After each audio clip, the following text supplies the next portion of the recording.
bienvenidos, bienvenidas a todos. Gracias por hacerse un tiempito en los diversos usos horarios para, bueno, compartir esta presentación. Estamos haciendo del libro de Michael Moore, La esperanza cristiana desde un crucificado resucitado, un libro que editamos en conjunto entre Editorial Claretiana y el Instituto Teológico de Vida Consagrada, un instituto que abrimos los claretianos de Latinoamérica, que tiene por objetivo acompañar la formación permanente, la reflexión bíblica y teológica de la vida consagrada. Tiene diversos cursos y que bueno, ahí estamos haciendo un caminar lindo también.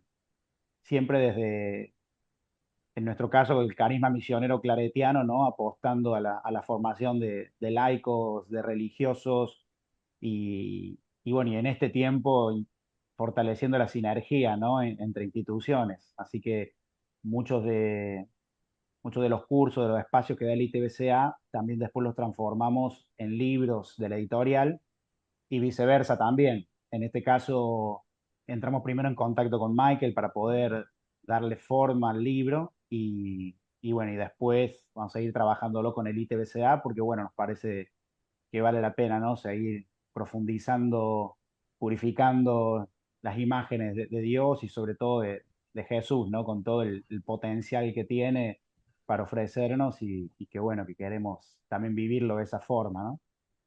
Así que bueno, un poco comento la idea de la presentación va a ser poder escuchar a Andrés Torres Queiruga.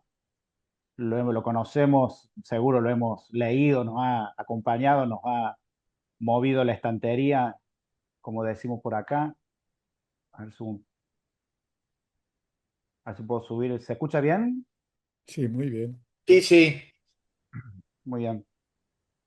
Sí, que bueno, Andrés Torres Queiruga, sacerdote católico, filósofo, teólogo, escritor, realizó sus estudios en el Seminario de Santiago de Compostela, la Universidad Pontificia de Comillas, doctor en teología por la Pontificia Universidad Gregoriana, doctorado en filosofía por la Universidad de Santiago de Compostela.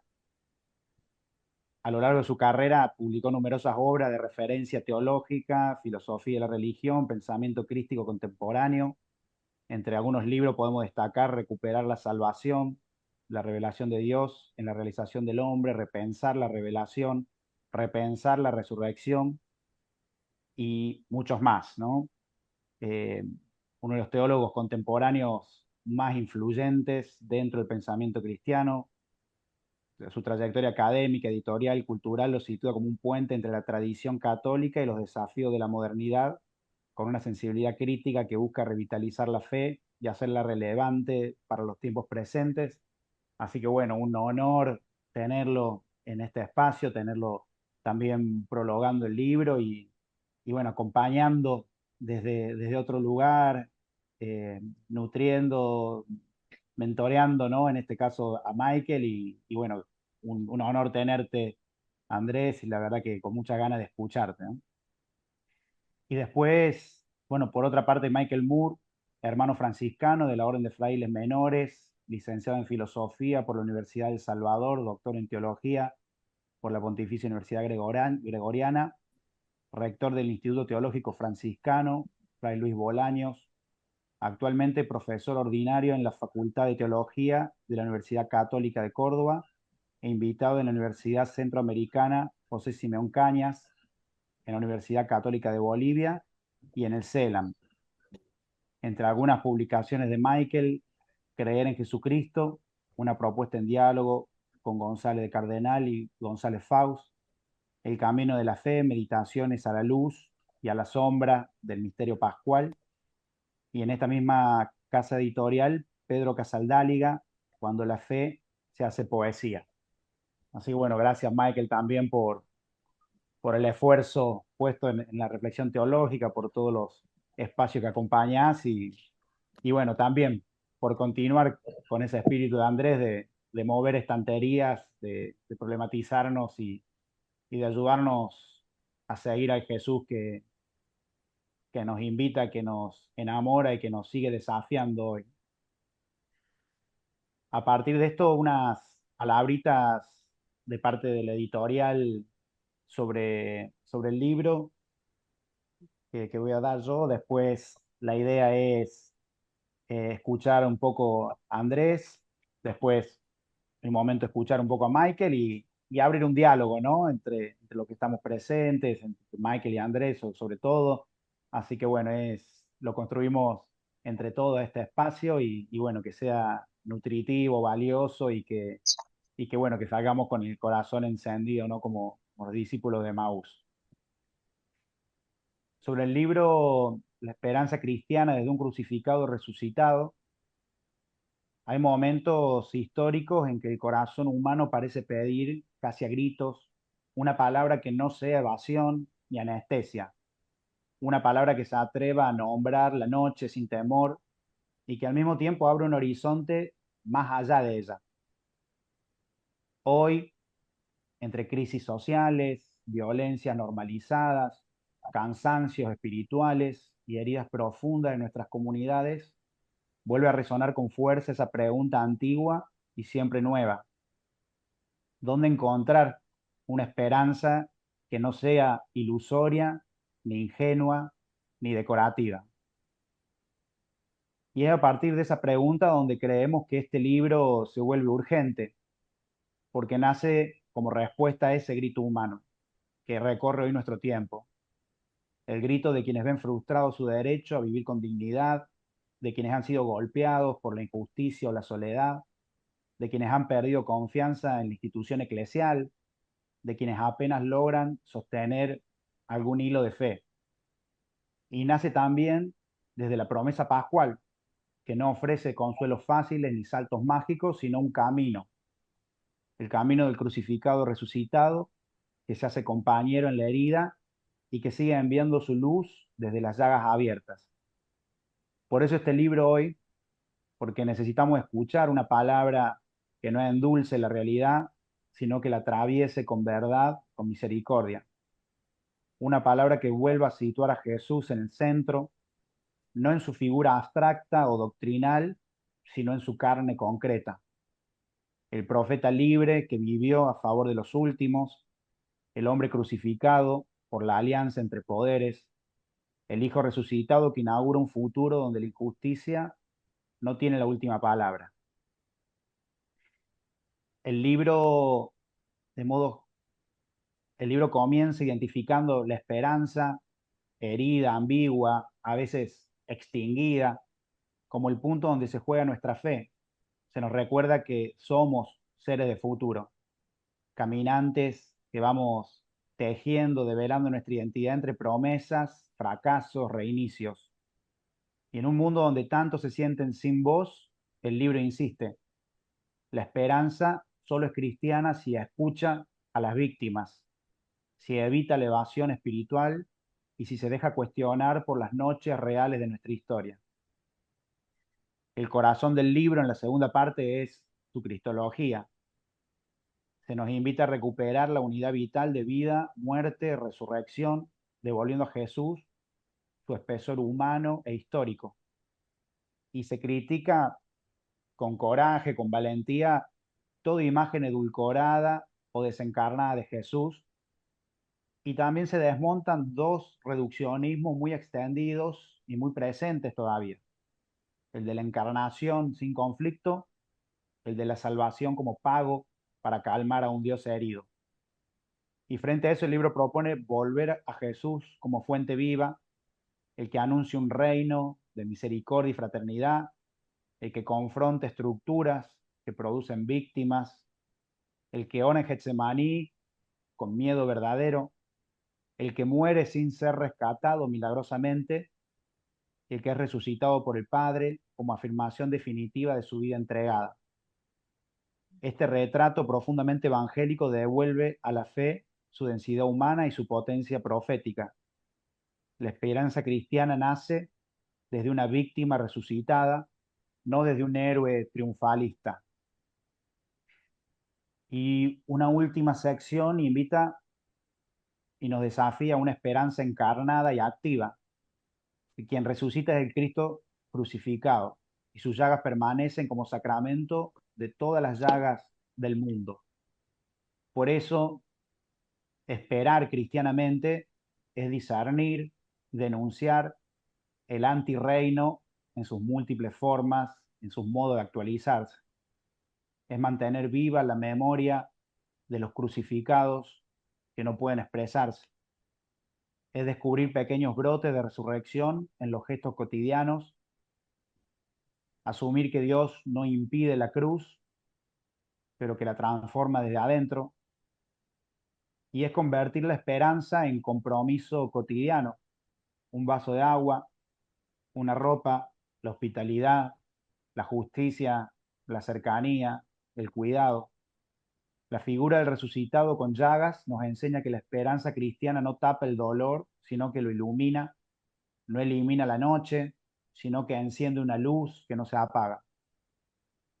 Así que este libro nos ayuda a recordar algo esencial. La fe cristiana es en su núcleo una confianza en la promesa de Dios, no en fórmulas doctrinales ni en seguridades religiosas. Y la esperanza es el hilo rojo que atraviesa toda la revelación. Abraham que sale sin certezas, Israel que camina entre exilios, los profetas que denuncian y anuncian, Jesús que vive del reino y muere por él, la iglesia que sigue caminando entre luces y sombras. La esperanza cristiana no es optimismo, ni consuelo barato, ni ideología. Es una forma de vivir con los ojos abiertos, con el corazón sensible, con las manos disponibles. Entonces descubrimos que todo desemboca en Él, en Jesús, el crucificado resucitado, fuente de vida que sostiene nuestra fe y nuestra historia. El crucificado que conoce el abandono, el miedo y la injusticia desde dentro y convierte su noche en abrazo solidario con todas nuestras noches.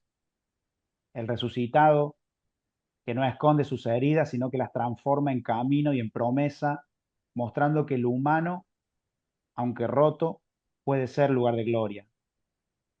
El Dios con nosotros, que hoy se deja reconocer en los cuerpos heridos, en los descartados, en quienes ya no pueden esperar solos, confiándonos la tarea de ser proximidad, la tarea de ser cuidado. Por eso este libro lo consideramos necesario hoy, porque vuelve a poner a Jesús crucificado y resucitado en el centro ardiente de nuestra esperanza, porque nos enseña a creer sin negar la realidad, a amar sin ingenuidad, a esperar sin evasión y a seguir caminando incluso cuando el horizonte parece apagarse. La opción por publicar este libro es el deseo de que estas páginas acompañen la fe cansada, la fe que duda, la fe que busca razones para seguir y que avive ese fuego, que avive la sensibilidad de quienes sirven en la iglesia, que despierte una esperanza que no defrauda, porque nace de un Dios que llevó nuestras llagas y las resucitó. Así que bueno, con estas palabras un poco introducir el por qué nosotros como editorial claretiana, como editorial misionera, hacemos opción por este tipo de publicaciones en un contexto muy complejo también para el mundo editorial, sin duda, ¿no? El editorial religioso también, ¿no? Son opciones en la tradición misionera de los claretianos y del padre Claret. Queremos siempre acompañar a la iglesia de hoy, ¿no? Con reflexiones que la ayuden a encender esa fe. Así que bueno, desde ahí la intención, la opción y el honor también de publicar este libro y hacer este aporte hoy a la iglesia. Así que, así que bueno, después de esta primera parte, ceder la palabra a, bueno, el invitado de honor que tenemos, Andrés Torres Queiruga, que nos pueda, bueno, con su sabiduría, con sus intuiciones y de nuevo muy agradecidos por tenerlo, compartirnos un poco, ¿no? Sobre la obra, sobre cómo la ha leído, cómo la recibe y bueno, y también qué le viene diciendo el espíritu en este tiempo, ¿no? Así que ahí te cedo la palabra, Andrés, y te escuchamos. y estoy muy contento de poder participar un poquitín, sobre todo en ese tipo de publicaciones, porque yo también estoy muy preocupado porque la teología entre en el mundo normal, que no quede como patrimonio de los teólogos, sino que los creyentes sepan un poco qué significa su fe, que no estén creyendo cosas en las que en el fondo no pueden creer porque le da una interpretación que ya no es actual. Y además, claro, lo hago con mucho gusto por un gran amigo, Michael Mure, con el que sintonizo, o sintonizamos mutuamente en la teología. Yo admiro su decir, es de los teólogos que escriben bellamente, que a veces la teología se puede hacer oscura o demasiado abstracta. Él sabe darle vida, es realmente leer la teología en él siempre es una gracia, que además, claro, está muy bien formado. Tuvo la suerte de hacer su estudio doctoral sobre Jesús en dos grandes teólogos españoles, González de Cardenal y González Faus, que acaba de morir, por cierto, hace muy poco, y con el que él sintoniza sobre todo, porque Faus también sintonizaba mucho con toda la teología que se hace en Hispanoamérica, con la teología de la liberación sobre todo. Entonces, Michael llega cargado con una gran sabiduría de estudiar muy a fondo, además muy bien, un estudio muy delicado, muy sencillo, muy exacto, muy preciso de estos dos grandes teólogos, pero él ahora habla por su cuenta, como habla en este librito pequeño, pero que da una síntesis a la que une también otro de sus grandes cariños, Pedro Casaldáligas.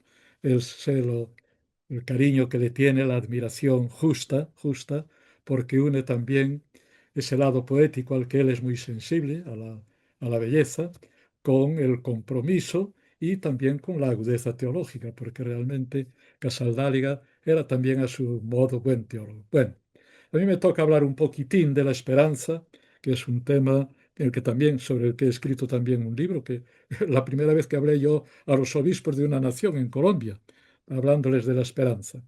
Bueno, esperanza a pesar del mal, aludiré un poquitín a esto. ¿Por qué la esperanza? Bueno, el ser humano se dice que es un ser neoténico, es decir, que nace antes de tiempo. No nace hecho, afortunadamente, pero ningún animal nace totalmente hecho. Pero el ser humano especialmente todavía no hecho, porque eso le permite justamente aprender mucho. Pero también es una carga, porque cuando el ser humano se abre a la vida, realmente si pudiéramos analizar lo que pasa en esos trasfondos humanos que no llegamos a ellos, pero los intuimos desde lo que vivimos ahora, claro, el nacer a la vida con esta libertad, con esta apertura, es en su experiencia radical, que estoy yo estudiándola mucho, en la experiencia de la contingencia, pues lo que llamaría yo el primero, el encuentro más radical con el mundo es de un asombro en que el hombre, el ser humano, se abre ahí y no sabe qué va a ser de él. Entonces, en Galicia y en Portugal y en el Brasil estudiamos mucho el tema de la saudade, que yo le llamo justamente ese fondo todavía no definido, donde el ser humano se encuentra abierto o bien hacia la esperanza, bueno, pues me espera algo que es muy bonito, o hacia la angustia, porque también realmente no sabes lo que va a ser de ti. ¿Eh? Entonces, esta ambigüedad que está dentro de nosotros, muy en lo hondo, ni siquiera la formulamos, pues en la esperanza se resuelve naturalmente en la dirección a la esperanza. Nosotros que tenemos la suerte, creo yo, la gran suerte de la vida, de ser creyentes, de haber descubierto a Dios, de haber descubierto al Dios de Jesús, pues realmente esta intuición de que la esperanza es el verdadero futuro de nuestro destino, el destino, sí, el futuro de nuestro destino, pues es lo que podemos estar seguros porque nos sentimos amparados por Dios. Nacemos criados por Dios. Dios nos crea, como decía ya San Ireneo, no porque Él necesite nada. Dios es la plenitud y es la felicidad, pero quiso participar su gozo, su felicidad con otros seres que pudiesen entenderlo comprenderlo y acogerlo, y crea a los humanos. Todos nosotros que nos sabemos criados por Dios, este Dios anunciado por Jesús como Abba, es decir, como puro amor, como puro perdón, con la única preocupación de ayudarnos y de estar presente en nuestra vida, pues asegura la esperanza. Indudablemente, uno, si no tiene a Dios, si no cree en Dios, por lo menos con la cabeza, que yo creo que hay mucha más fe en Dios de la que no pensamos, porque la vida es más honda que las palabras y muchas veces con el modo de vivir se está también afirmando a Dios. Pero bueno, el tener la suerte de creer en Dios, de acoger a Dios, de saberse amparado con Él, pues indudablemente nos hace que podemos sentirnos salvados, un tema en el que estoy estos días trabajando. Nosotros somos gente que sabemos que nuestra vida, pase lo que pase, está asegurada porque nacemos de Dios. Dios nos está creando, está sosteniendo nuestro ser con todo su amor, con toda su bondad y con todo su poder, y por lo tanto podemos vivir confiados e incluso morir confiados. Por eso la esperanza es tan importante en la vida. Pero la esperanza es frágil. Peguy, Charles Peguy, que era un gran poeta y un gran cristiano a su manera, hablaba de la niña esperanza, frágil y poderosa. Es poderosa porque nos permite vivir, permite no desertar de la vida, pero es frágil porque está continuamente amenazada. Y entonces justamente ahí, frente a la amenaza que la vida puede traer, contamos con el apoyo de Dios. Ahí también habría que entrar ahora para aclarar, claro, porque ¿por qué a veces es tan difícil mantener la esperanza y cultivar la esperanza? Porque la vida indudablemente nos ayuda. Nosotros no podríamos vivir ni sin el aire, ni sin la ayuda de los demás, ni sin el alimento. Estamos continuamente ayudados para vivir. Pero también aparece el mal, las desgracias, la angustia, lo que estamos viviendo esta temporada, por ejemplo, un desconcierto mundial, unas guerras absurdas, unas muertes milenarias, es decir, miles de muertes, casi millones de muertes por asesinato, por violencia, que eso produce angustia y hace preguntarse, ¿pero cómo? Bueno, habría que explicar, y no voy a entrar en el tema, que eso es así porque el mal es inevitable. Dios nos crea y nos crea como hijos, pero igual que los padres humanos que quieren hijos e hijas para comunicar con ellos, manifestarles su amor, vivir con ellos, pero no pueden crearles ya hechos porque no serían nada. Tienen que nacer como niños, irse haciendo, ir descubriendo la vida, ir descubriendo a sus padres y sentirse apoyados y ayudados por ellos. Pues esto nos pasa igual con Dios. Dios no podía crearnos así porque no seríamos nadie. Una persona que apareciera aquí creada sin más, diríamos, ¿quién es? Pues todo más un recién nacido o un robot, pero no una persona, porque la persona es aquello que se construye a sí mismo. Y al irnos construyendo, acogiendo a Dios, es donde nos encontramos en esperanza y podemos vivirla seguro. Y Michael hace muy bien en decir que nuestra esperanza está asegurada, está revelada la seguridad de nuestra esperanza, nos apoya Dios, nos salva Dios, pero Jesús nos lo revela en plenitud. Jesús no es que invente él todo, porque él recibió ya mucha educación religiosa, tiene detrás de sí toda la tradición del Antiguo Testamento y a través de él de otras grandes religiones, él tiene detrás de sí también ya la historia religiosa de la humanidad. Lo que hace Jesús es que la llevó a su culminación, que es una palabra que a mí me gusta mucho. Jesús no anula lo anterior, ni inventa todo. Él recibe mucho, mucho. Sin todo lo que recibió Jesús, no podía ser quien fue. Pero eso que recibe Él lo asimila, lo vive y lo lleva a su última conclusión, que es descubrir a Dios como Abba, es decir, como un Abba infinito, lo que quiere decir que es un Abba de amor infinito, totalmente entregado hacia el bien de nosotros y al mismo tiempo de perdón incondicional. Basta recordar la parábola del Hijo Pródigo para comprender cómo es el Dios que Jesús nos anuncia, puro amor, puro perdón y pura entrega hacia nuestro bien. Y esto naturalmente nos da esa seguridad. Pero no puede hacer las cosas por nosotros. Nos hace autónomos. No, Jesús y Dios no pueden vivir nuestra vida. Dios nos da nuestra vida para que vivamos nosotros y nos la da entregada a nuestra autonomía. Tan es así que en el mundo de la libertad mi sangre funciona por sí misma. Pero si yo veo a un herido al lado del camino, puedo ayudarlo o no ayudarlo. Dios me llama, porque Dios a través de nuestro ser nos está llamando siempre hacia el bien. Y Dios nos llama, pero en nuestra libertad yo puedo decirle a Dios sí o a Dios no. Y esto es realmente la gran aventura humana, y Jesús, que la realizó en su vida y la descubrió y vivió en esta confianza absoluta en Dios, que nos hace que podemos confiar en Él mucho más incluso que en nuestros padres. Si vosotros, siendo malos, dais cosas buenas, ¿cómo Dios no va a dar?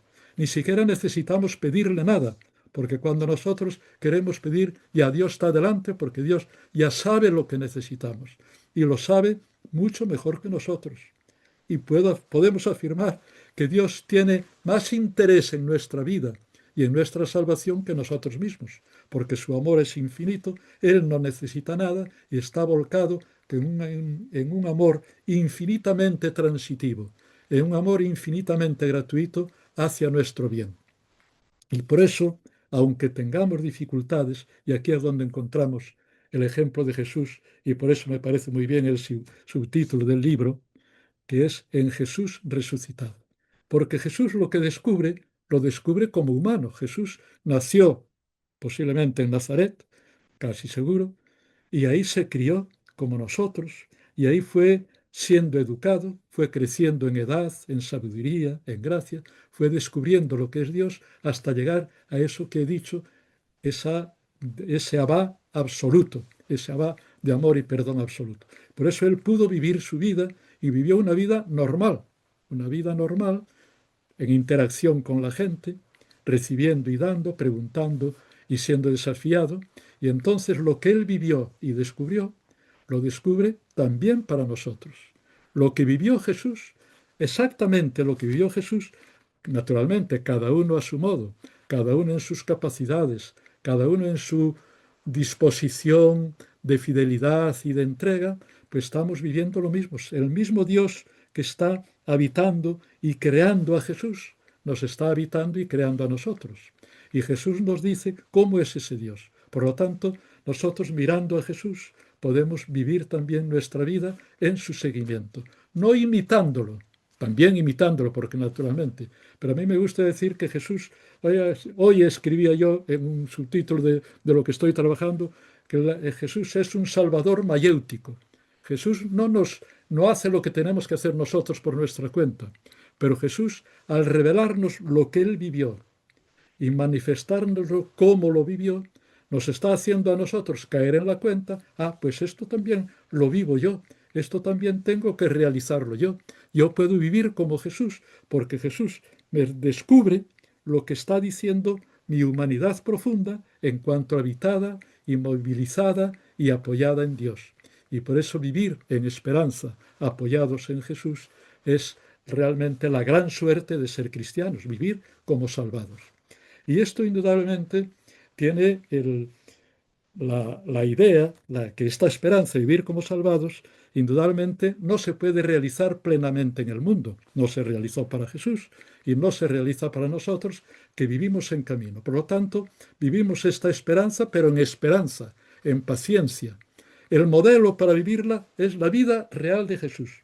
Pero ahora Jesús está ya glorificado en Dios, en esa identificación plena, que ya no sabemos cómo es, porque es la plenitud en Dios totalmente, pero esa es nuestra esperanza.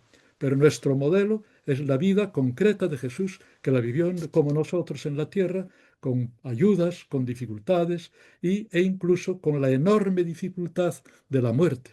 También Jesús tuvo que afrontar la muerte, esa cima tremenda que para muchos les parece que es el final de la esperanza.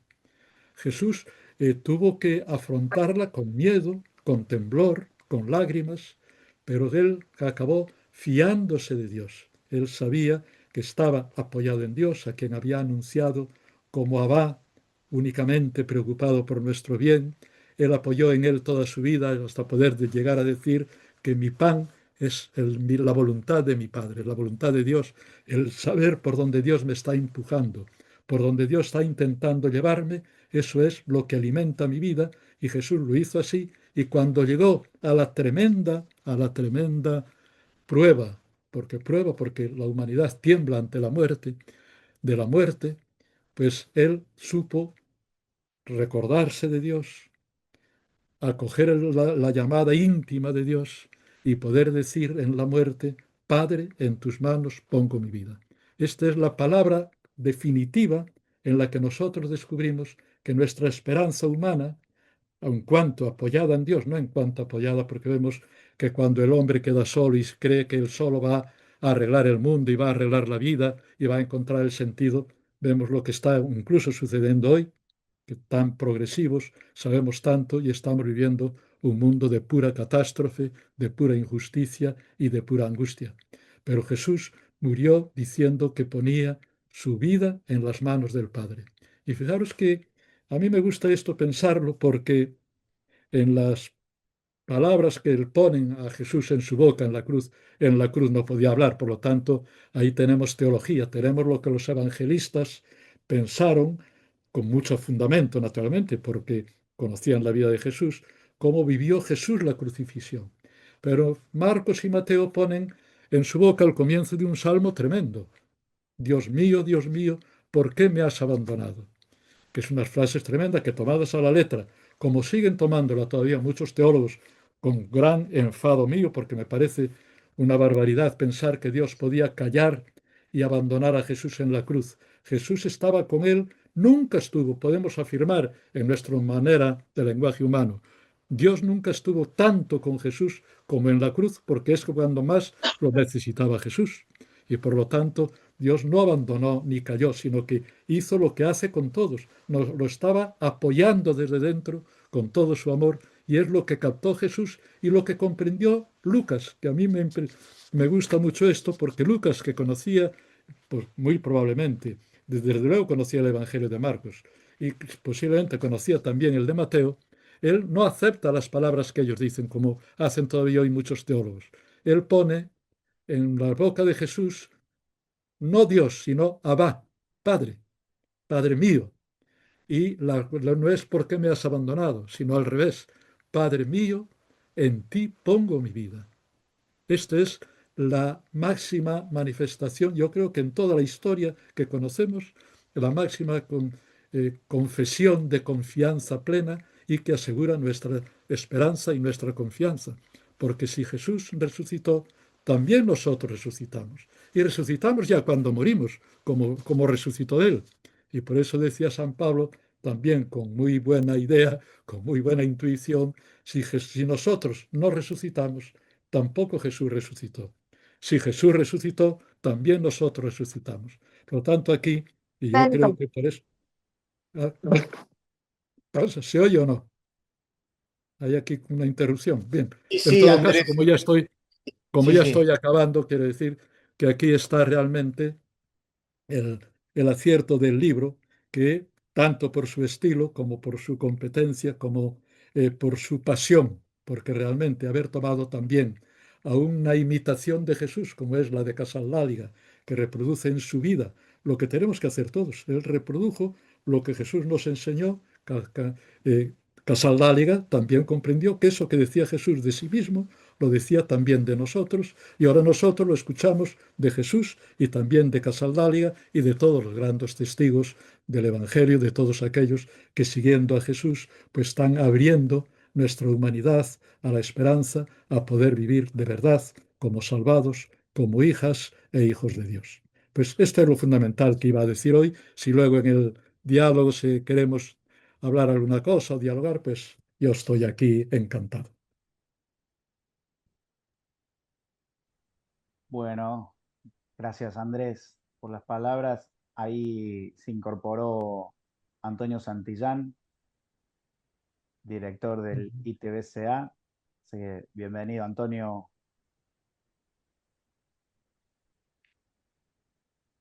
Bien hallado, muy buenas tardes, muy buenas noches para Bienvenido. nuestro hermano allí en Muy España, buenas, muy para buenas. Andrés Torres. Muy bien. Y muy buenas tardes. Estoy recién llegando a la ciudad de Buenos Aires aunque llegué una hora y media antes, pero el Sí. tráfico es lo que es. Ya nos lo habían dicho, o sea que tranquilo. Bueno, estaba escuchándote, Andrés, y también coincido con vos lo que decías al final, la pasión con la que Michael también nos entrega este texto, ¿no? Eh, Agradecemos una vez más a quienes están conectados y gozando de esta presentación. Ahí en el chat alguien preguntaba dónde podemos adquirir este libro. Ya Pablo Nobile también o Ezequiel nos van a dar algunas indicaciones respecto a la editorial claretiana. Y agradeciendo entonces estas palabras de Andrés Torres Queiruga, que de alguna manera Ah, nos ha eres tratado tú. de abrir el horizonte de la esperanza cristiana ante el sufrimiento humano y el sinsentido, nos ha dado como una resonancia con la propuesta que tiene este libro de la cruz y la vida plena y el papel de la esperanza lúcida en la espiritualidad cotidiana.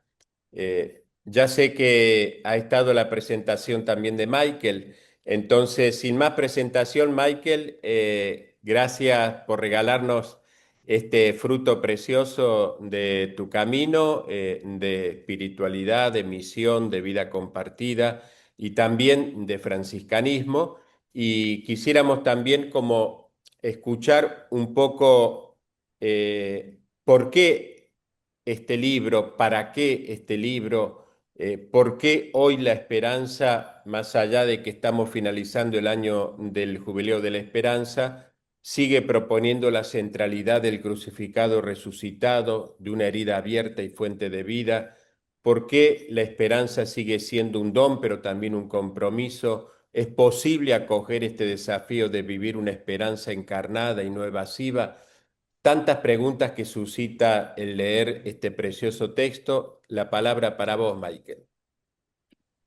Gracias, Antonio. Gracias, Kekei. Muy buenas tardes, muy buenas noches a todos, a todas, los que están aquí presentes y los que luego compartirán este video seguramente en YouTube. Y de un modo muy especial, muchas gracias, Andrés, por tu presencia, por tus palabras, por tu cercanía, por tu afecto y por mucho más. Yo quiero compartir mi presentación en tres momentos breves. En primer lugar, la motivación que me llevó a escribir este libro, este pequeño libro. En segundo lugar, una presentación breve del contenido. Y en tercer lugar, una certeza de fondo, última, fundante, que atraviesa el libro e intenta atravesar mi vida. En primer lugar, la motivación, por qué escribí el libro? Cuando pensaba esto, dije, bueno, a ver, puse temáticamente algunas cosas que no estaban tan tematizadas y me permito marcar como una triple motivación. En primer lugar, algo más personal, autobiográfico, diría. Yo tengo 40 años de fraile, 30 años de docencia, que es mucho menos que Andrés, pero bueno, son bastantes años. Cuando dije, "Uy, hace 30 años que estoy enseñando o intentando enseñar". Y bueno, en todos estos años, digo, como fraile, como docente, yo también tuve que, como dice uno de mis grandes maestros, Pedro Casaldaliga, aprendí a esperar a contramano. Eh, Aprendí a esperar a contramano de tantas desilusiones, ¿no? Que, como siempre digo, cada uno tiene que hacer el elenco de las propias, ¿no? Las desilusiones, en primer lugar, que me ha dado la imagen que me devuelve el espejo, lo que yo no hice, lo que no pude, lo que me salió mal, las desilusiones que han venido de contextos cercanos, familiares, amigos, de las instituciones, de la iglesia, de la vida religiosa, de mi orden, de mi querida orden franciscana, de la política, etcétera, etcétera. Aprendemos a esperar a contramano. Y creo que eso fue la motivación entonces que me llevó a escribir por mí. Y también este libro fue escrito teniendo en cuenta y para los que hoy también tienen que seguir esperando contra toda esperanza, como diría Pablo, y digo yo, contra la prepotencia de la hidra del necropoder con sus diversos y monstruosos rostros. Una segunda motivación más coyuntural es que cuando salió la bula convocatoria al año jubilar de la esperanza, el Papa la tituló, si recordarán, Spes non confundit, esta frase de Pablo también, la esperanza no defrauda. Y a mí la verdad que cuando leí esto, no es que esté en desacuerdo con Pablo, ¿no? Pero digo, a ver, la esperanza no defrauda secundum quid. A ver, ¿qué tenemos que entender? Porque uno en la vida concreta, ordinaria, muchas veces siente que hay algo que sí, bueno, que se viene abajo, se siente defraudado. Entonces, bueno, a ver, intentar aclarar cuál es la esperanza que no defrauda. Y evidentemente responder esto es decir, no es ni un optimismo ingenuo, pero tampoco es un pesimismo apocalíptico. Se trata de la esperanza teologal. Y yo ahí cito una frase muy conocida del médico y filósofo español Pedro Laín entre algo que decía que un hombre sin esperanza sería un absurdo metafísico. Y es verdad. Pero yo digo también que una esperanza mal fundamentada convertiría al hombre en un ser alienado o frustrado. Y recojo ahí una afirmación de Václav Havel que me gusta mucho, que dice, la esperanza no es la convicción de que las cosas van a salir bien, sino la certeza, la certidumbre de que algo tiene sentido, más allá de los resultados. Y la tercera motivación, quizás más de fondo, teologal, podría decir, es repensar la imagen de Dios que siempre subyace a toda cuestión teológica. Y en esto, por supuesto, soy enormemente deudor, entre otros, de el querido Andrés Torres Queiruga. Siempre, siempre detrás de todos estos temas hay una teología, es decir, una imagen de Dios más o menos elucubrada, tematizada, patentizada, pero siempre se nos vuelve esta cuestión, bueno, ¿quién es el Dios que hay atrás de estas cuestiones? ¿Quién es el Dios en quien espero? Y yo abordo esto algo al final del libro, en el epílogo, cuando hago una pequeña relectura de esa hermosa catequesis, ¿no? No es un hecho histórico, que son los discípulos de Emaús. Recordarán, todos tienen presente la escena de Emaús, pero a mí lo que me llamaba la atención es que cuando entran en ese diálogo Jesús y los discípulos que vienen frustrados, desesperanzados del Calvario, así lo presenta Lucas, hacen esta afirmación: nosotros esperábamos que, pero sin embargo, ahí está la clave para mi hermenéutica para entender ese texto y un poco de la teología de la esperanza. ¿Cuáles eran las esperanzas, las expectativas mesiánicas que tenía esta gente? Nosotros esperábamos que este Mesías nos iba a librar mágicamente, milagrosamente, o sea, que se enfrentan en el texto de Lucas a este primer gran problema de la comunidad cristiana, que es cómo conjugar mesianismo y cruz. Un Mesías crucificado. Un Mesías al que Dios no baja milagrosamente de la cruz, ¿no? Que lo resucita, pero después de haber pasado por el túnel oscuro de la muerte. Bien, esta es la triple motivación, diría, que está detrás del libro. La estructura, el contenido, para quien lo ha leído o por quien quizás quiera leerlo, que es la, la, la parte central del libro, paréntesis, y que este libro nació a partir de una conferencia que di en la vida religiosa, estaba Keikei presente en un congreso de la CLAR, que hablé de algo de esto y tuvo muy buena repercusión. Y ahí mismo, cuando terminó esto, o a los días, le dije a Kekei, ¿qué te parece hacer un libro sobre esto? Bueno, y ahí arrancó. Bueno, eso es el contenido, la estructura, el corazón del libro, que lo pensé, después lo rehice, por supuesto, como una especie de itinerario, porque creo que la vida es un camino, un itinerario, me gusta mucho esta categoría que es de los padres de la iglesia, también es muy franciscano. Entonces el contenido está pensado como un itinerario, punto de partida, un fundamento y un punto de llegada. Estas tres partecitas. El punto de partida es, a ver, que la esperanza, como decía la frase de Slain entre algo, y lo han dicho muchos filósofos, literatos y también teólogos, es algo universal. Y el Papa lo recordaba también en las Spes no confundit. Todos esperamos. Y acá, en este suelo común universal, hay que leer o interpretar la novedad del cristianismo. Esto es algo que Andrés Torres Querúa insiste mucho en sus libros. Lo específico del cristiano en lo común de la búsqueda de las religiones o de los buscadores de sentido. De hecho, a mí hay una definición que él pone, que está en este librito que él citó, Esperanza a pesar del mal. Es un libro que tiene 20 años, pero sigue siendo muy, muy actual. Ahí él esboza una suerte de concepto de religión que a mí me ayudó mucho. Dice que las religiones son modos de configurar socialmente el descubrimiento de lo divino como esperanza contra el pecado, el dolor, la muerte. Es decir, en definitiva, todas las religiones se enfrentan a este problema de las negatividades y configuran social y culturalmente la esperanza como respuesta a esto. Entonces, el primer punto de este contenido es, todos esperamos algo. La respuesta, pues, ¿en qué espero? ¿En quién espero? ¿Cómo espero? ¿Desde dónde espero? ¿Con quiénes espero? Bueno, acá se va configurando de acuerdo a las sensibilidades, las filosofías, las teologías, etc.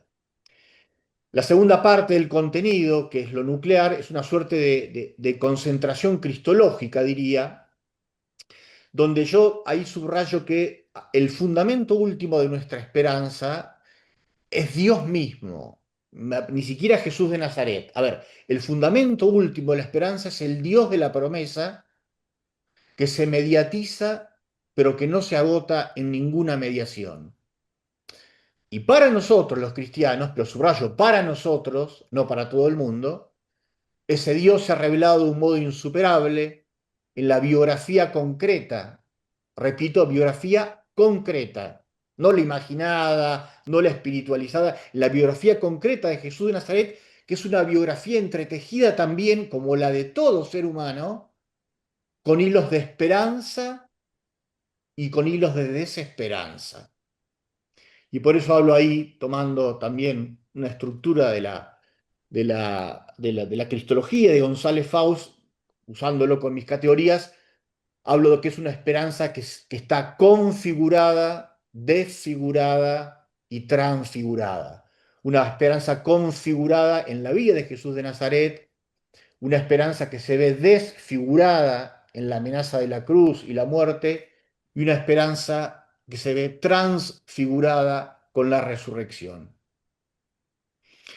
Y el tercer punto, que es el punto de llegada de este itinerario, lo titulo Esperar desde las llagas del resucitado, que es una frase de un bellísimo poema de Casaldalia, Yo pecador y obispo me confieso, se titula, y donde termina con eso. Él se confiesa, en el sentido agustiniano de la palabra, se confiesa de cultivar la flor de la esperanza entre las llagas del resucitado.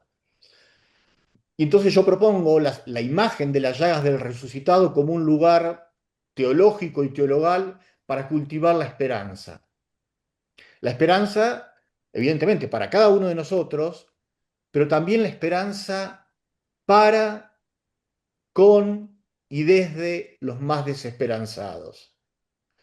Y esto porque las llagas del Hijo crucificado, resucitado, perviven en las llagas de los hermanos.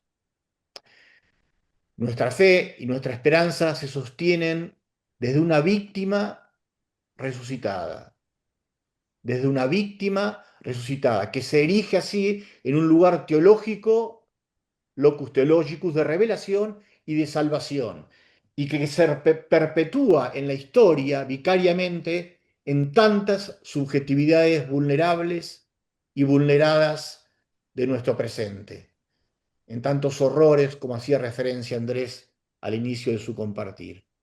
Se trata entonces, digo, de esperar y de cultivar la esperanza sabiendo que ella florece entre las llagas del resucitado. Y esta preposición entre apunta, repito, a un lugar teologal desde el cual puede surgir una actitud esperanzada ante la historia. El entre, esta posición, indica un espacio en medio de, por una parte, en medio de las llagas que hacen referencia a la muerte, y por otra parte, la resurrección, que hace referencia a la vida. Pero ambas pertenecen a una misma persona, Jesús el Cristo, el crucificado, resucitado. Una persona concreta que perteneció al grupo de los ejatoi, de los últimos, a un pueblo de ninguneados. Por lo tanto, somos invitados también nosotros hoy a habitar ese lugar para recibir como don la esperanza, recibirla como don, y a la vez para ayudar a esperar con y para los que ya no pueden esperar, asfixiados quizás por tanta desesperanza. Porque tan cierto es que nosotros esperamos de Dios como que Dios espera de nosotros, para que este mundo sea un poco más humano y este planeta más habitable. Y por último, la certeza fundante, última, que tiene que ver con esta dialéctica que hay que recuperar de vida, muerte y resurrección de Jesús de Nazaret. Vida, muerte y resurrección en correlación hermenéutica se pueden separar, perdón, se pueden distinguir para estudiar, pero no se pueden separar. No se puede entender la vida sin la muerte, no se puede entender la resurrección sin la muerte y sin la vida que hay detrás. Evidentemente en esto, como recordaba Andrés, si Cristo no resucitó, vana es nuestra fe, vana es nuestra esperanza. La resurrección de Jesús nos revela que la muerte no tiene la última palabra. Esto es verdad. Pero a mí me gusta agregar, pero sí tiene palabras penúltimas. Tiene palabras penúltimas, que raspan, que duelen, y que no hay que minimizar, como muchas veces hizo la Iglesia con otras predicaciones, ¿no? Hablando del más allá, en la otra vida, en esta vida si sufrís, bueno, tanto no importa, o porque Dios te lo mandó, entonces después, estas cosas horrorosas, ¿no? No hay que minimizar, digo, estas palabras penúltimas, apelando a una escatología desencarnada y alienante. Ahora, todo esto, por supuesto, más que saberlo con certeza metafísica, lo esperamos con confianza teologal. El gran teólogo Edward Schillebeeck decía que el mal no tiene futuro. El mal no tiene futuro. En concreto, dice, la fe pascual afirma que el asesinato y toda forma de mal no tiene futuro. Precisamente así es como la muerte está vencida, decía Schillebeeck. La resurrección, entonces, digo yo, no es solo una palabra ante la muerte, sino también ante la vida. Es la afirmación de su sentido en medio de tantos sinsentidos. Porque la muerte no tiene futuro, pero sí tiene pasado y presente.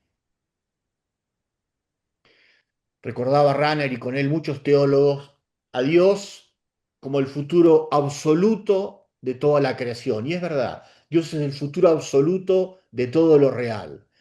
Pero la fe en el crucificado nos recuerda que ese futuro absoluto de Dios se anticipa prolepsis en la historia, en las víctimas rescatadas de la evolución. Dado que Jesús fue una víctima del connubio entre el necropoder del imperio y del templo. Los cristianos creemos que la consumación del mundo está garantizada por Dios, que la esperanza no depende, en última instancia, del proceso favorable o desfavorable de lo que podemos observar en la historia universal, leyendo los diarios, mirando la televisión, ni tampoco de la valoración pesimista o optimista que podamos hacer del proceso. Tampoco depende en última instancia de lo que puedan hacer las iglesias, las religiones, las políticas, porque el fundamento último de la esperanza está más allá de lo empírico. Reside en las promesas de Dios y en nuestras respuestas de fe frente a esas promesas. Y mientras tanto estamos convocados a pensar la historia frente al prometeísmo de la modernidad, con su certeza autorreferencial y cerrada, y frente al cinismo de la posmodernidad, con su pesimismo corto y autosatisfecho. Creemos que la realidad siempre encierra alguna promesa, algo que todavía no encuentra lugar y que lo posible no se agota en lo que se percibe aquí y ahora. Por eso quiero concluir esta breve presentación con, un poema que no cito ahí, pero lo cito en otros lugares, de uno de mis grandes formadores, de nuevo, Pedro Casaldáliga. Los otros dos grandes formadores a quienes está dedicado el libro son precisamente a Andrés Torres Queirúa, como digo ahí porque me enseñó a esperar a pesar del mal, y al querido Chalo, José Ignacio González Faust, fallecido en marzo, dos de mis grandes formadores. Y un gran formador también fue Pedro Casaldáliga por la teología que destila su poesía, como decía Andrés, y porque fue un hombre que él mismo, su vida, su biografía, fue un esperar contra toda esperanza. Y por eso quiero terminar compartiendo este pequeño poema que se titula Yo me atengo a lo dicho. Yo me atengo a lo dicho, la justicia, a pesar de la ley y la costumbre, a pesar del dinero y la limosna, la humildad para ser yo verdadero, la libertad para ser hombre y la pobreza para ser libre, la fe cristiana para andar de noche y sobre todo para andar de día. Y en todo caso, hermanos, yo me atengo a lo dicho, la esperanza. Y yo también. Gracias.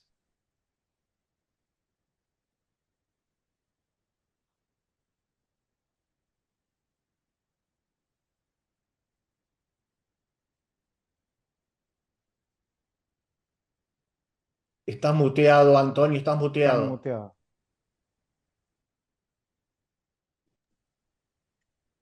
Perdón, que estaba justo acá con una llamada.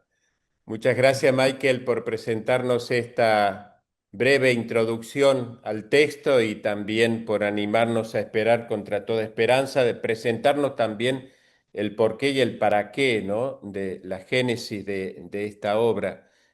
Hablabas del Congreso de Vida Religiosa bajo el paradigma del cuidado, y en este trienio también para la vida religiosa que peregrina sinodalmente en América Latina y el Caribe, el icono de Nicodemo nos invita a ir de la no esperanza de la noche a la esperanza de la mañana. Creo que es un texto que puede acompañar bastante, ¿no? Hay algunas preguntas que seguramente queremos hacer y hay algunas manos levantadas. Podemos aprovechar este momento para tener un diálogo entre nuestros dos expositores, ¿no? También entre ellos puede haber un diálogo. De los hermanos Castañeda Sánchez hay una mano levantada. Podemos ir haciendo aquellas preguntas que nos haya suscitado una intervención u la otra y lo vamos receptando y vamos entonces haciendo este diálogo compartido. De los hermanos Castañeda Sánchez. Sí, Sí. Antonio, muchas gracias, tanto para con Ezequiel como para con Andrés y para con nuestro amigo Michael. Ana Luisa y yo hemos escuchado con gratitud. Lo nuestro no es una pregunta, o tal vez lo sea, entre tanto consecuente en cuanto a la experiencia esta, que supone que en el andar habrá libertad, porque esa es la manera que como un libro nos libró. Una palabra que en apertura de antiguo era escogencia y suponía marcha, pero que entre tanto acaso en su propia cobertura trascendía la escogencia y ese pueblo ahora en idéntica promesa significaba andar y por ende soberano, habiendo debido ser lo suyo al conceder. Él, entre tanto, Michael, como dicen todos ustedes, y en verdad nos inspira profundamente porque nos permite descubrir que, entre tanto, la silente noción itinerante de una inocencia indulgente es, en verdad, una gracia esperanzada. La esperanza es eso, pues, el silencio de tu propio andar, porque entre tanto la espera tiene solicitud, pero la solicitud es lo que se te puede otorgar luego de lo que se te pidió que tú has sabido brindar. Y así él desdobla, diríamos, las citas, pero desplegándolas tras un recital que luego declama y verdaderamente clama a la luz del amor que en idéntico corazón está. Al concluir, él interesantemente exponía una relación en cuanto a lo futuro y a la manera de Castaldáliga que entre tanto expresaba una condición tal como pobreza para liberarme, como conciliar distinción en cuanto a ese planteamiento, que entre tanto ya no es la espera que marche solamente, sino la esperanza que al andar se permita brindar. Y por ende, entre tanto, esa es la gracia teologal de un corazón abierto que trasciende no solo la Gracias, gloria. gracias. Vamos a hacerlo breve porque si no vamos a tener tiempo de hablar. Gracias por tu reacción. Siempre hace devoluciones lindas, poéticas, ahí Gracias a ti. Castañeda. Pero bueno, vamos si les parece, si quieren, Antonio, dar la palabra o directamente abrir el Sí. micrófono, o algún eco o pregunta. Podemos compartir alguna resonancia, algún eco, alguna pregunta, especialmente teniendo presente desde nuestra propia realidad, porque esa es la idea, ¿no? O sea, ¿qué puede aportarnos estas reflexiones que hemos escuchado y que son una invitación a acoger este texto y a leerlo desde nuestra realidad que muchas veces parece justamente desmentir la esperanza o, como decía al inicio Michael, una esperanza a contramano?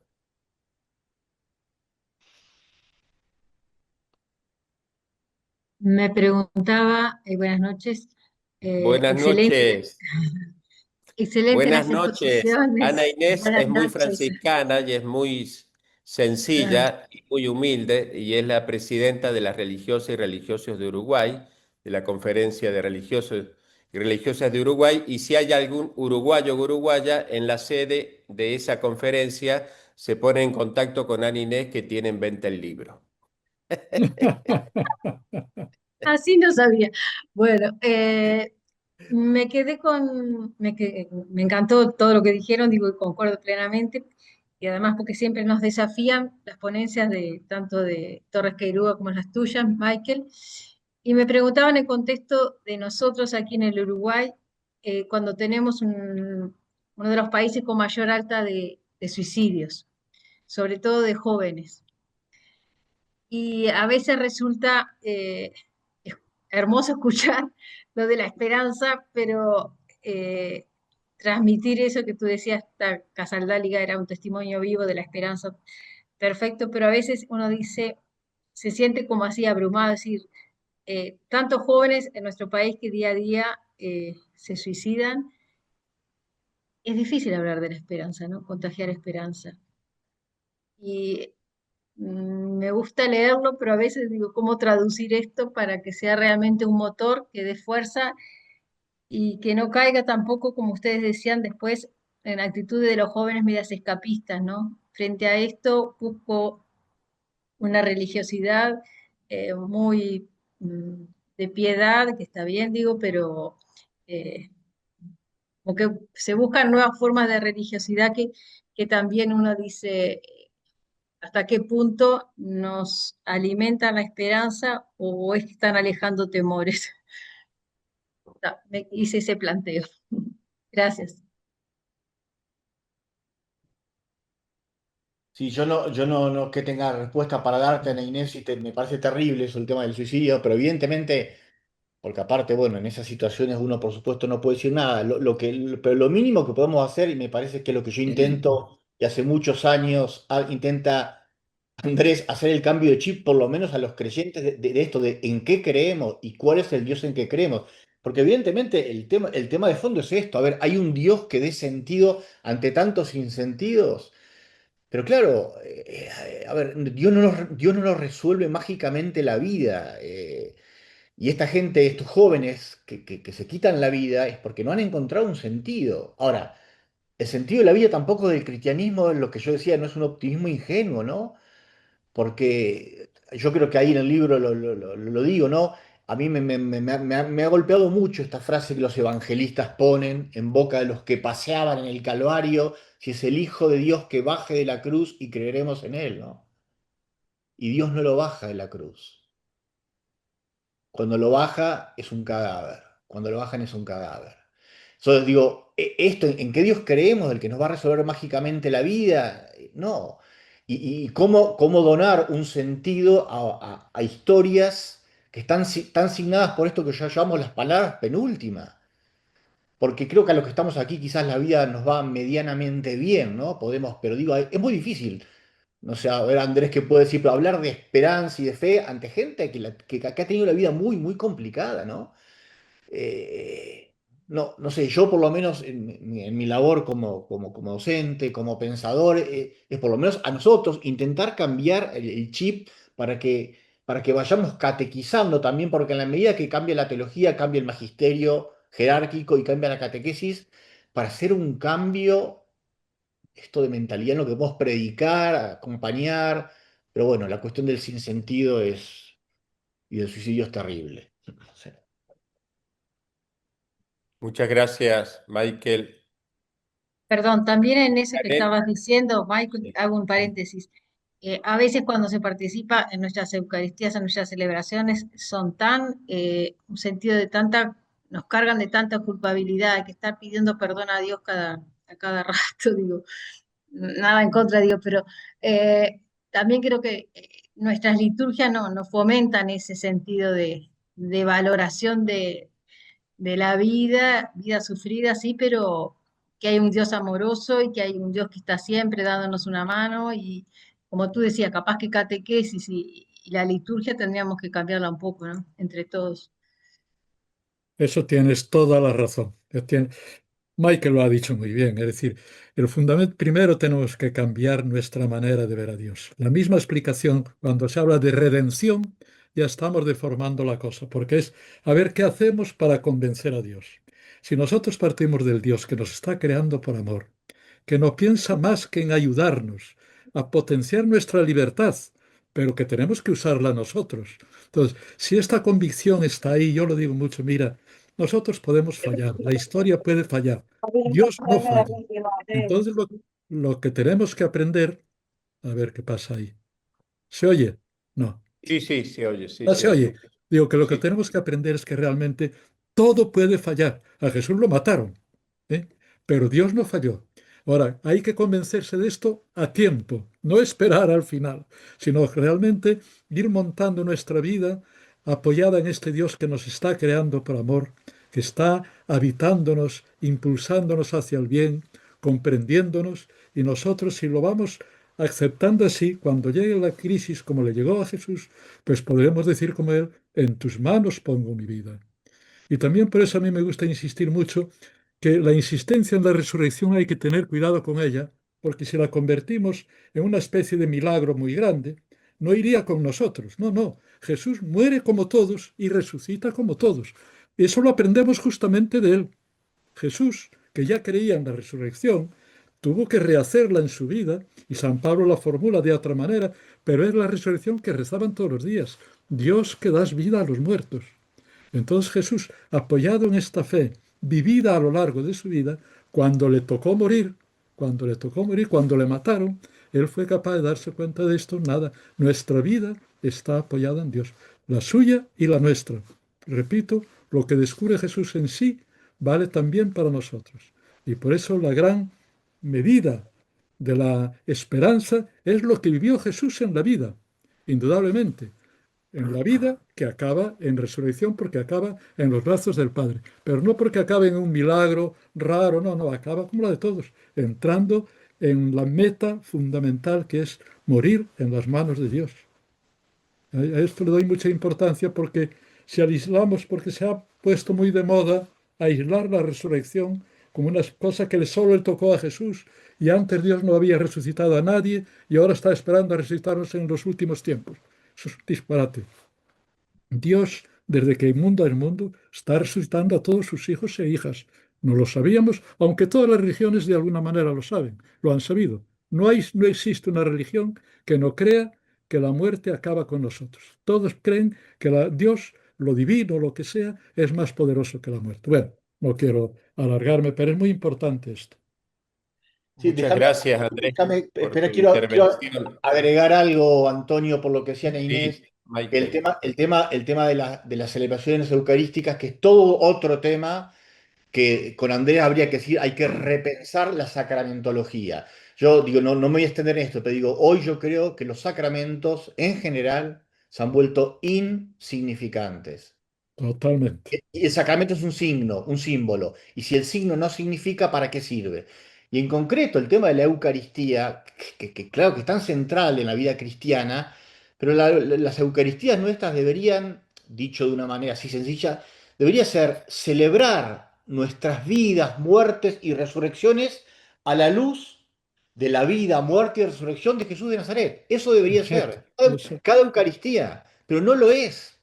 Entonces vamos a una cosa que ni sabemos qué es, ni entendemos, con plegarias eucarísticas que muchas veces dicen herejías, con prédicas de sacerdotes lamentablemente poco formados, de fieles que creen que ser cristiano ir a misa los domingos, y bueno, digo, pero lo que decías, Ana Inés, el tema de la Eucaristía es muy importante, porque en realidad, si recuperamos la historia concreta de Jesús de Nazaret, en su vida, en su muerte y en su resurrección, el hagan esto en memoria mía es recrearlo, revivirlo, nutrirnos comunitariamente, el domingo o el día que nos juntemos. Pero eso se ha perdido de... O sea, hay que repensar también sí toda la sacramentología. Espléndido, Perdón. espléndido. De hecho, Muchas siempre digo gracias. cuando hablo de ese tema de la Eucaristía, estamos celebrando la muerte y resurrección de nuestro hermano difunto Jesús de Nazaret, o de nuestro hermano José, o Gonzalo o María. Es decir, estamos a alguien que ha muerto en la historia, pero que ha muerto en los brazos de Dios y por lo tanto está resucitado y nos da esa lección a todos. Y es lo que celebramos, como tú acabas de decir espléndidamente. Estamos celebrando su muerte y resurrección, que es también nuestro modo y nuestra esperanza y nuestro fundamento. Muchas gracias. Ya damos la palabra a Macarena solamente para decir que en el chat hay saludos de distintas hermanas o hermanos de Venezuela, de Colombia, etcétera, y también algunas resonancias como la de gracias por este regalo.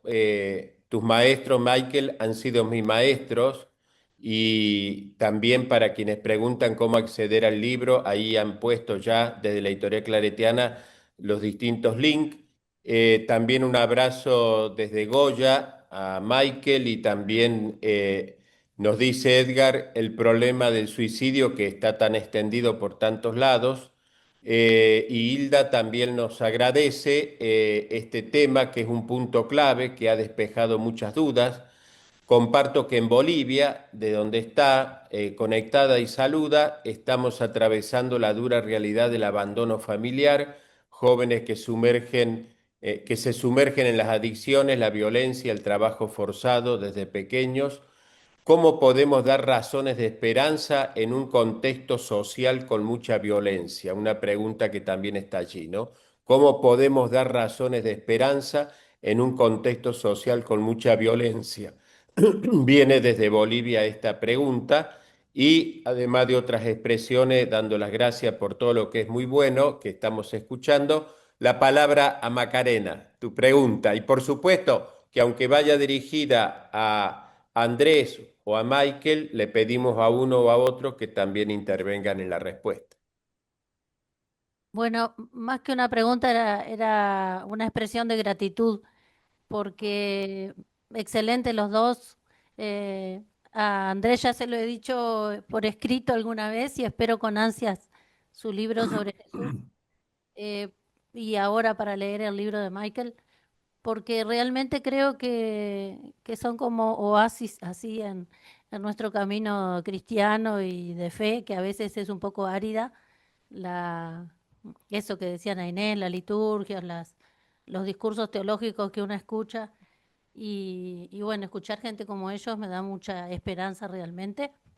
Y creo que eso que preguntaban desde Bolivia, creo que este tipo de reflexiones nos dan razones a nuestra esperanza, nos dan como lenguaje, nos dan como capacidad de dialogar con las tristezas y las esperanzas de la humanidad entera, no solo de los creyentes. Y entonces eso, y sobre todo en este contexto uruguayo, creo que es de mucha ayuda y es por ahí el camino cristiano. Y también a veces es más árido, para mí al menos, el diálogo a nivel realmente interno como iglesia, con esos otros discursos, que con otra gente que capaz que no tiene fe, pero por eso mismo está como más abierta a la conexión entre eso religioso que le presentamos desde este punto de vista y lo que viven a nivel antropológico, humano, que está todo conectado, ¿no? Entonces, nada, para expresar mi gratitud a los dos y ansiosa por leer las obras. Muy bien. Solo Dale, dale, Mike.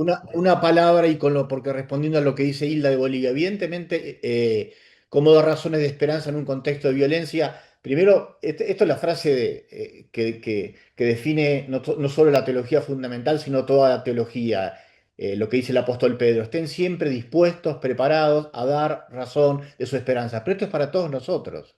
Dar razones de la esperanza, que quiere decir también formarse. No es solo una cuestión teórica, es ante todo testimonial, pero también formarse. Y estos intentos que hacemos son para intentar buscar dar razones, porque después, claro, la tentación que tenemos muchas veces es que queremos, no lo digo por Hilda, pero queremos recetas fáciles, prácticas, rápidas. En todas las religiones pasa esto, ¿no? Yo siempre cito lo que desencadena la parábola del buen samaritano. Maestro, ¿qué tengo que hacer para ganarme la vida eterna? Dame una receta rápida y fácil, tips para la salvación.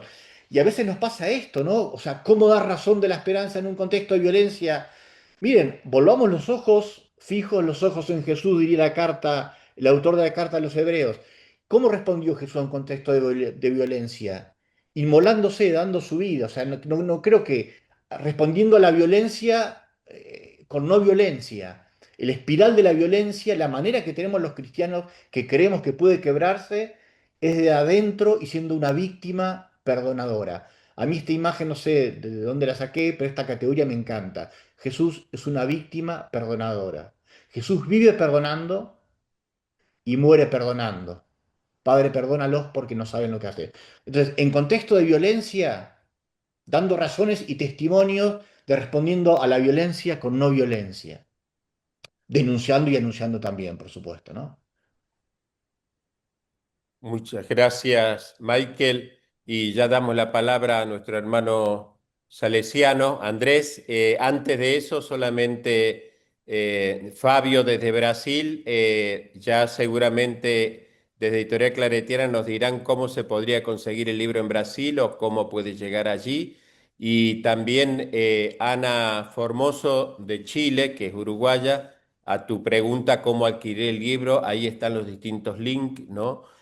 También nos dice Celia, gracias por compartir tan importante información y formación. Es indispensable la conversión personal y luego tratar de ser fermento en los ambientes para generar pequeños cambios que sumados pueden llegar a ser un cambio verdadero, creciente, perseverante, al igual que muchas gracias desde Constitución y desde otros lugares. Escuchamos, Andrés, entonces tu pregunta. Bueno, yo ¿Cómo quería ten- agradecer muchísimo. Ah, perdón. No, No, Andrés, no no. vos, no el otro Andrés, era Andrés ese de Peirone, dale Andrés. Hay dos ¿Sí? Andrés. Sí, dale Andrés, sí, Este es sí. el Andrés, hijo de Don Bosco. Es, Muy bueno, bien. la verdad que un gusto y una gran alegría haber participado en este momento, me encantó. Y bueno, quería compartir simplemente que creo que la esperanza tiene que ser la clave también en toda la pastoral, ¿no? A veces nos pasa, sobre todo en la pastoral escolar, a veces charlando con algunos docentes y catequistas, que a veces estamos formando futuros ateos, ¿no? Por ejemplo, la otra vez, por poner una anécdota, se estaba hablando del Sagrado Corazón y del detente, ¿no? Una imagencita que se le da a los chicos, y toda era, si ustedes llevan esto, nunca les va a pasar nada. Si llevan esto, van a tener una bendición asegurada. Si llevan esto, todo peligro va a estar afuera porque el detente lo... Entonces, después charlando con el catequista, mira, estos chicos les va a pasar cosas, y muchas cosas en la vida, y van a decir, pero no era que me habían dicho, ¿no? O sea, me parece que la formación, bueno, la pregunta va por ahí, ¿no? ¿Cómo ven en la formación, en lo pastoral, la presencia de la esperanza, ¿no? De formar a cristianos que aceptan que la realidad es la realidad y las cosas pasan, pero que no tienen la última palabra, ¿no? Que la última palabra la tiene el Señor y por eso somos gente de esperanza. Ahí Andrés el otro Andrés te puede responder, porque escribió un libro, Ya lo ha dicho, Repensar el mal, Tal pero, cual, la inevitabilidad del mal. pero, tal cual. pero como buen salesiano, él ya lo ha dicho muy bien pedagógicamente. Hay que formarse, hay que educar la fe, no creer tonterías, sino creer realmente con todo el corazón y con toda la inteligencia en Dios. Y entonces la vida se apoya en la confianza en Dios. Todo lo que hagáis ahí de catequesis auténtica, lo que intentáis, esto de formar grupos, formar seglares, formar comunidades, es fundamental hoy, muy fundamental. Muchas gracias, Andrés, ¿no? A nuestro Andrés Torres y al Andrés este que... ¿Estás en Córdoba, el salesiano o dónde? Soy cordobés, pero estoy en San Juan. Ah, en San Juan. Bien, bien, bien. Me acordaba escuchándote, ¿recuerdan que cuando fue el COVID, el que estaba de presidente de México pidió que todos llevaran del detente, ¿no? Igual el Ajá. COVID hizo estragos. Sí, sí, sí. Muy bien. Fabio, buenas tardes. Estás muteado, Fabio. Boa tarde, No, buenas tardes. No, quería saludar, felicitar por el trabajo de Michael y me perdí, llegué tarde para escuchar todo, pero por cierto fue muy provechoso el momento y esperamos el libro, pero no quería dejar de agradecerte por tu trabajo, el tiempo que estuvimos juntos ahí en Cevitepal y toda la experiencia que tuvimos y por cierto en otras oportunidades también nos vamos a encontrar en trabajo. Así que felicitaciones, especialmente en este tiempo que vivimos. Traer una reflexión sobre la esperanza creo que es una importante contribución. Así que gracias, Michael, y felicitaciones por tu trabajo. Te esperamos en Brasil un momento. ¿Ah? Gracias, gracias, Fabio. Fabio es el saliente director del Cevitepal, del CELAM, de la escuela de formación que tiene Sí. el CELAM, así que he tenido el orgullo de trabajar con él, que me ha invitado a algún curso, así que un gusto, sí. Muy bien.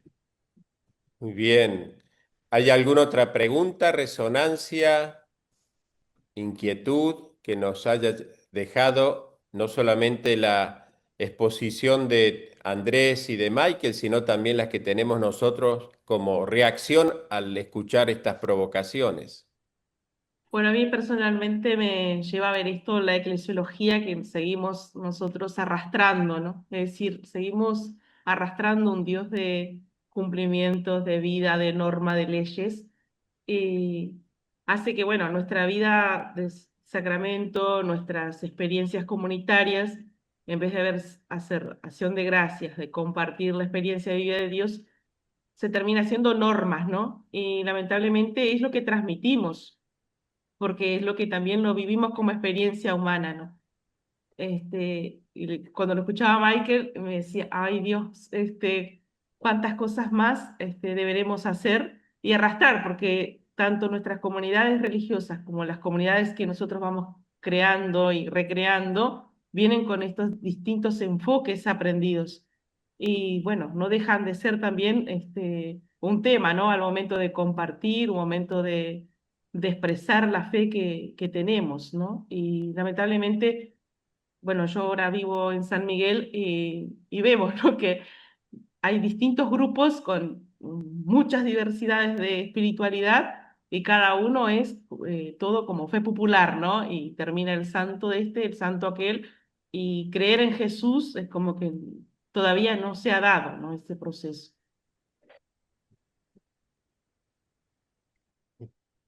Muchas gracias, Karina. Si les parece, podemos ya ir encaminándonos hacia el cierre. ¿Te parece también que Kay? ¿Nos podrían recordar de la editorial Claretiana entonces también algunos tips de cómo adquirir el libro en las redes, en la web o en las sucursales, o lo que podríamos decir al respecto? Bueno, ahí Pablo comparte la pantalla. Bueno, para los que están en Argentina, desde ya tiendaclaretiana.com.ar, ahí se puede hacer la compra física del libro, envíos todo el país. Y si no, lo que están en Capital, está la sucursal de Claretiana de Recoleta y las otras sucursales Loma de Zamora, Morón y La Plata. El libro también está en ebook por Google Play, Amazon, que también se puede adquirir. Y después, bueno, desde Claretiana hacemos distribución a Latinoamérica.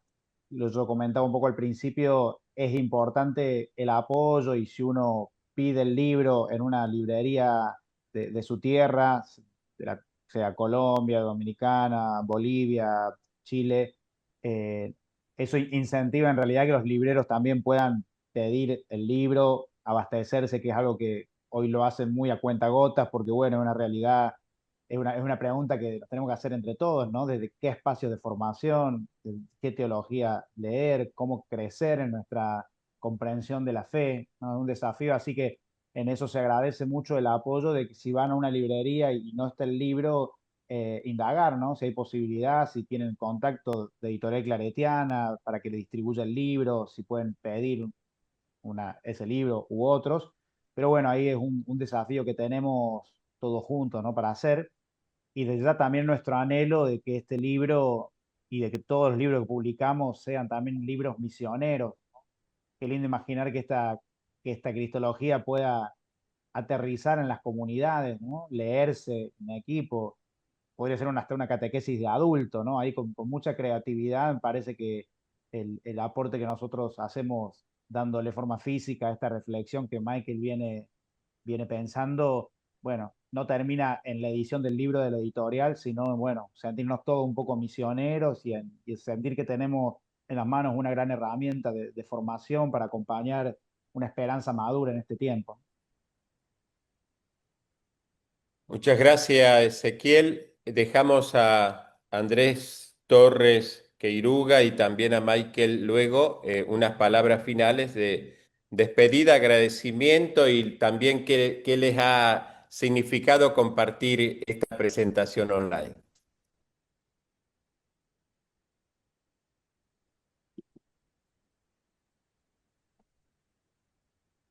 A ver, bueno, digo, Andrés, dale. No, No, no, no, dale vos. di tú porque no. Bueno, no, yo no, nada, no tengo nada más para decir, no, agradecer a todos el compartir la presencia de nuevo, de un modo especial a Andrés por estar acá y por todo lo que hace, porque me honra con su amistad, porque se tomó el trabajo de prologar este pequeño librito y decirle a todos nada más que, algo que dije al inicio, yo les decía, yo tengo 30 años de docencia. Y Andrés tiene más de 50 años de docencia, escribiendo a tiempo y a destiempo, también contra toda esperanza, sufriendo algunos problemas, incomprensiones, y a esto los invito a todos. Lo que decía Karina en San Miguel, bueno, pasa en todas partes. No desanimarse, el desafío de formarse hacia una fe adulta, pensar, que implica leer y muchas otras cosas, por supuesto, pero formarse y esperar contra toda esperanza y recordando esto, que el fundamento de nuestra esperanza es un Dios revelado en un crucificado y resucitado. Por lo tanto, también nuestras vidas estarán transidas, como decía al inicio, con hilos de esperanza, pero también con momentos de desesperanza. Por eso invitarlos a seguir esperando a todos y a todas, aunque sea a contramano. Muchas gracias de nuevo a todos y una palabra última tuya, Andrés. No, yo solo mi alegría de ver que estos movimientos indican la fraternidad universal. Yo siempre, cuando estaba por América, siempre decía, cuando uno está en una reunión de este tipo, se siente exactamente en casa, igual que si estuviese en Santiago de Compostela, porque participamos de la misma ilusión, de la misma esperanza, y que haya estos grupos que cultivan esto cordialmente, de manera abierta, solidaria, es una esperanza real, es esperanza en acción. Y yo me he alegrado mucho de participar hoy con vosotros y lo agradezco de verdad. Nosotros te agradecemos, agradecemos también Michael, por supuesto, y Andrés, te agradecemos también que le robes el tiempo al descanso nocturno para poder compartir esta presentación del libro. Y también desde México nos saludan, para quienes quieran adquirir el libro en México hay algunas indicaciones. Y Adriana lanza un desafío, qué interesante sería un próximo encuentro sobre los insignificantes sacramentos, ¿no? Mm. Y también desde el Cevitepal, felicitaciones a Michael por este mensaje tan potente. Hay varios mensajes sobre el tema de los sacramentos, como una manera también de llevar la esperanza al plano también celebrativo. Desde el Instituto Teológico de Vida Consagrada de América, del ITBCA, nosotros nos decidimos con la editorial claretiana a poner este texto en la colección precisamente porque queremos invitar a consagrados, religiosos, religiosas, laicos, presbíteros del clero secular, a todos los que compartimos esta iglesia sinodal, a abrazar este texto tan precioso, la esperanza cristiana desde un crucificado resucitado, por tres motivos.